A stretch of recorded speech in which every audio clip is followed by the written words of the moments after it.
Here. Today is Saturday, September 28, 2019, and this weekend I'm going to try my best to make 4 videos for upload and then more in the weeks to come. This video is dedicated to one of my loyal viewers from India by the name of Trehan. I told him that I would mention him in one of my videos, and this video will be dedicated to him. I have a fair number of viewers from India, and I appreciate that. The students in India seem to be very interested in the math and the science that I present, and I encourage them to tell their friends. I really do enjoy having communication with my Indian viewers because they do seem to be very dedicated in their studies. Now in this video I'm going to be talking a bit about trig functions and complex variables. Complex variables is one of my most favorite branches of mathematics. I encourage any of you out there, if you haven't done so, to take some courses in complex variables. It's a very, very powerful mathematics for engineering, particularly electrical engineering. And it really streamlines the processes in dealing with vectors. Expressing vectors in terms of complex variables really gives you a lot of insights into vector operations and solving problems that in which you're dealing with vectors.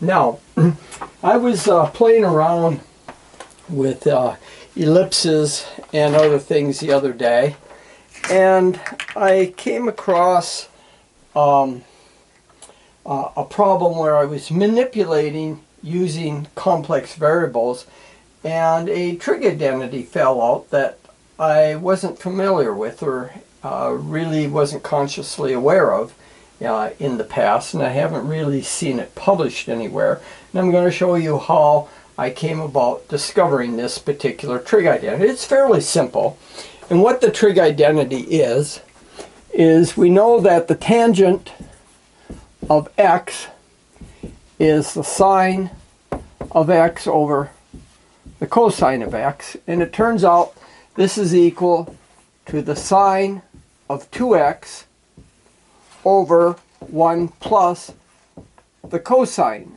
of 2x. Now, using trig identities, we can show that this is indeed true quite easily. All we have to do is expand cosine 2x. Cosine 2x is twice the cosine,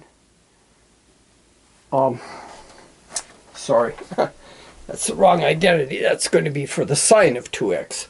The cosine of 2x is cosine squared x minus sine squared x. And we also know that the cosine squared of x plus the sine squared of x is equal to 1. So we can substitute in for sine x 1 minus cosine x squared. So then this becomes equal to cosine squared x minus 1 minus cosine squared x. And combining terms, we get cosine squared x minus 1. Or 2 cosine squared x minus 1. Cosine x minus 1 minus minus is plus, so we get cosine squared x minus 1. So that's what this is 2 times the cosine squared of x minus 1. Well, if we put that in, if we bring the 1 over to one side, so we have 1 plus cosine 2x, that's just cosine squared x. So this becomes sine 2x over cosine squared x. From this is cosine 2x is twice cosine squared x minus 1, and then we put in there. Now let's look at the sine of 2x. Sine of 2x is twice the sine of x times the cosine of x. We put that in here for cosine 2x, or I'm sorry, that's 2 cosine squared. And so we have 2 sine x cosine x over 2 cosine squared x. The 2's cancel, one of the cosines cancel. So this is sine x over cosine x, which is tangent x. So indeed, that identity is true. Now I'll show you how I came about getting that identity using complex variables.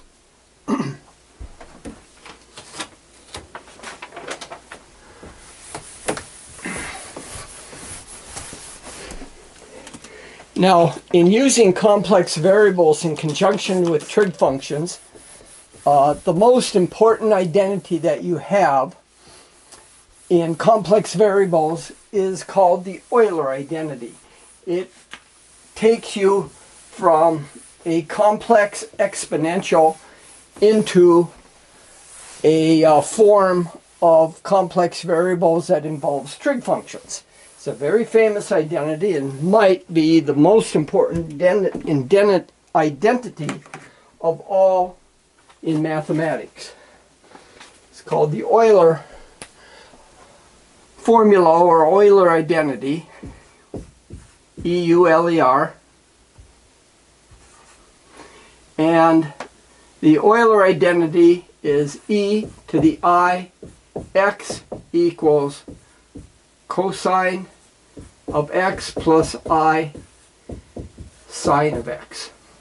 So we have a complex exponential e raised to an imaginary number ix, and that is equal to the real part, which is cosine x plus I, times the real part, or imaginary part, sine x.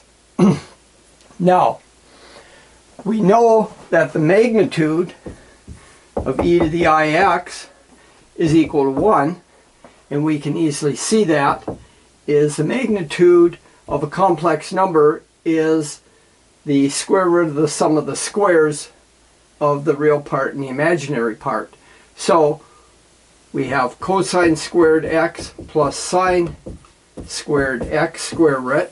Well, sine squared plus cosine squared is just equal to 1, so we have the square root of 1, which is 1. So the magnitudes are the same. This is a unit complex number. Now, how I came about this now is by using this Euler formula, you can express sine and cosine. Cosine of x is e to the ix plus e to the minus ix over 2.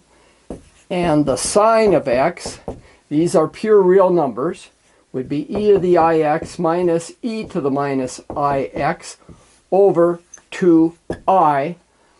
Or we can express it as sine of x equals minus I times e to the ix minus e to the minus ix over 2. Okay? And all you have to do is substitute in to convince yourself. If you have e to the ix, that's this, and to it, if you add e to the minus ix, cosine of minus x is still cosine x. So we have cosine x plus cosine x, which is 2 cosine x, and then sine of a minus x is minus sine of x, and that cancels with the sine of x from that. So we end up with twice the cosine of x divided by 2, which is just cosine x. And similarly for the sine of x. So we have these expressions here for sine and cosine. Now, what we're going to do is we're going to form the tangent using the definition of tangent, which is sine over cosine.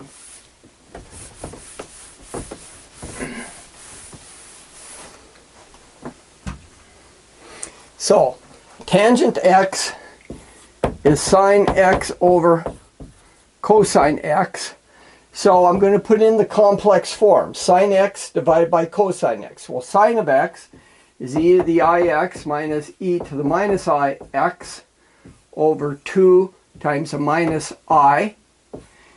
And we're going to divide by cosine of x, which would be 2, or multiply by the reciprocal, which is 2 over e to the ix plus e to the minus ix. The 2's cancel, and we end up with minus I e to the ix minus e to the minus ix over e to the ix plus e to the ix, or minus ix. Okay?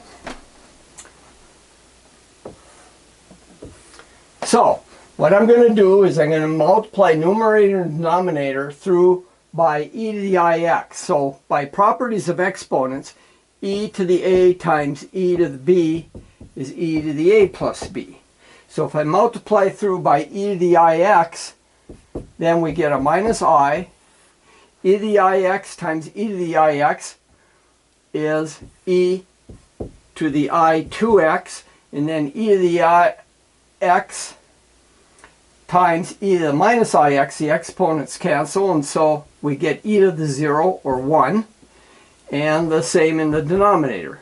We have e to the ix times e to the ix, which is e to the I2x, and then we have a plus 1. So, now, what are we going to do with this? Well, now we'll use Euler's identity to expand this out. So we have minus I times e to the I2x is cosine of 2x, and then we have a minus 1 plus I sine 2x. And then in denominator, we have the cosine of 2x plus 1 plus I sine 2x.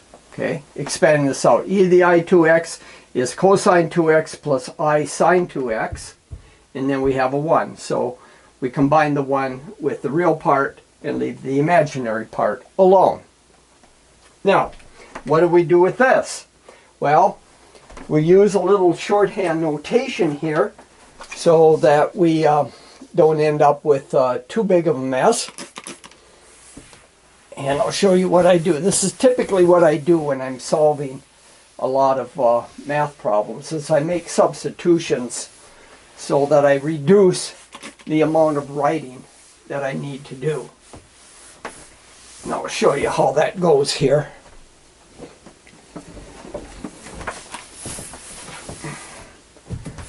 And this stuff is kind of smeary. Okay, now,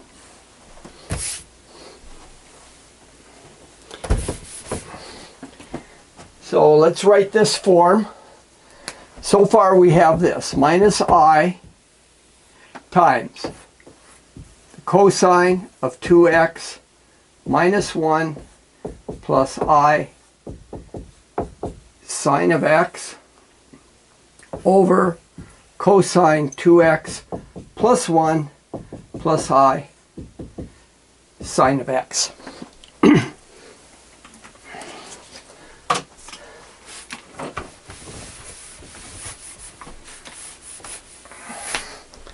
Okay, now let's use a shorthand notation.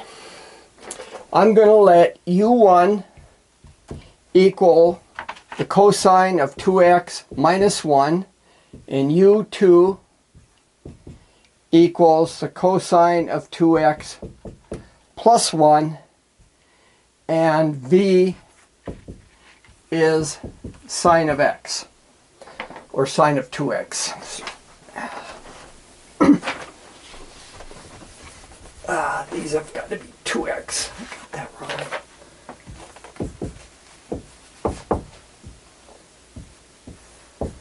Okay, that's what we have so far. That tangent x is minus I times the quantity cosine 2x minus 1 plus I sine 2x divided by cosine 2x plus 1 plus I sine 2x. Now, making these substitutions in, this is u1 plus iv over u2 plus iv. Okay? Now, what do we do with this? Well,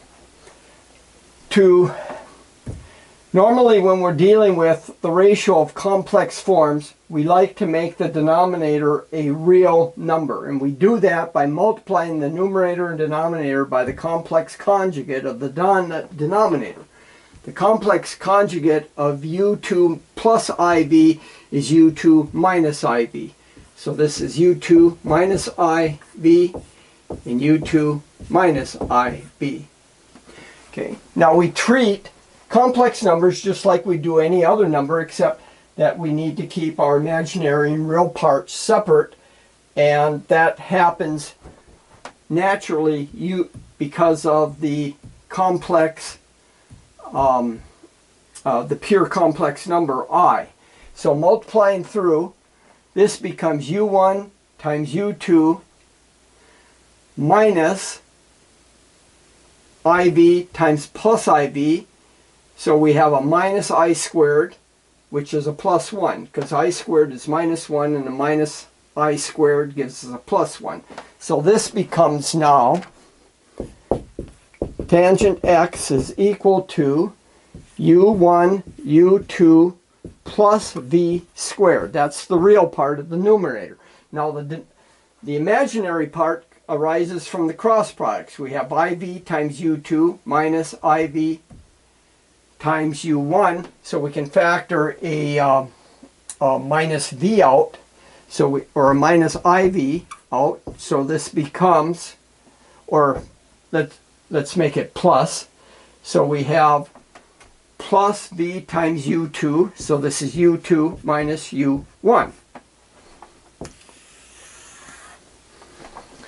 We have iv times u2, iv times u2 minus iv times u1, iv times a minus u1. So that's what we have there. Now in the denominator, whenever you multiply a complex number by its complex conjugate, you always end up with its magnitude squared. So this becomes u2 squared plus v squared. And we can see that. We have u2 times u2, which is u2 squared. And then our cross products cancel. iv u2 minus iv u2. Those cancel, and then we have iv times minus iv. So iv times a minus iv equals minus I squared v squared. Well, I squared is minus 1, minus 1 is a plus 1, so this just becomes a positive v squared, and that's what we have there. Now, let's look at a number of different forms. Now, if we take u1 times u2, what's u1 times u2? u1 times u2 is cosine 2x minus 1 times cosine 2x plus 1. So this becomes cosine squared 2x minus 1. The cross products cancel. How about v squared? V squared is just sine 2x squared.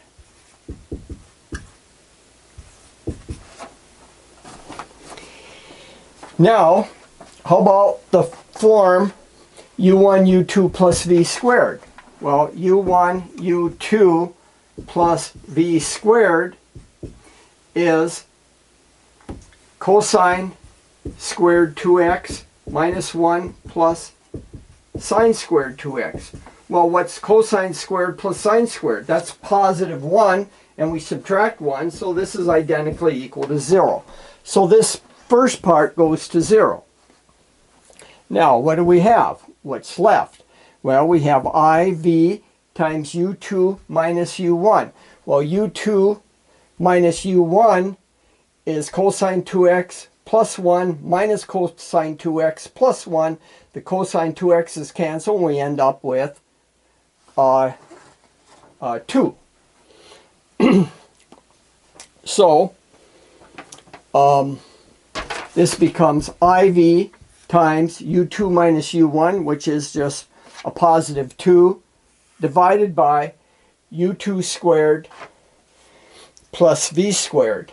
Well, let's look at U2 squared plus V squared. Well, U2 squared is cosine 2x squared plus 2 cosine 2x plus 1, squaring U2. First term squared plus twice the cross product plus 1, and then we add to it V squared. Well, V squared is plus sine squared 2x.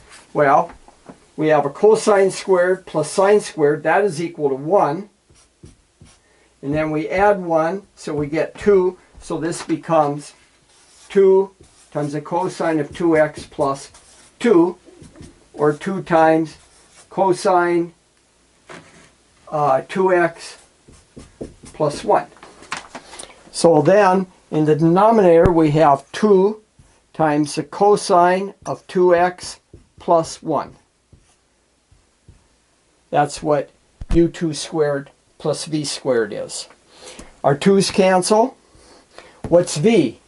Well, V is sine 2x, so this becomes I times sine of 2x over cosine 2x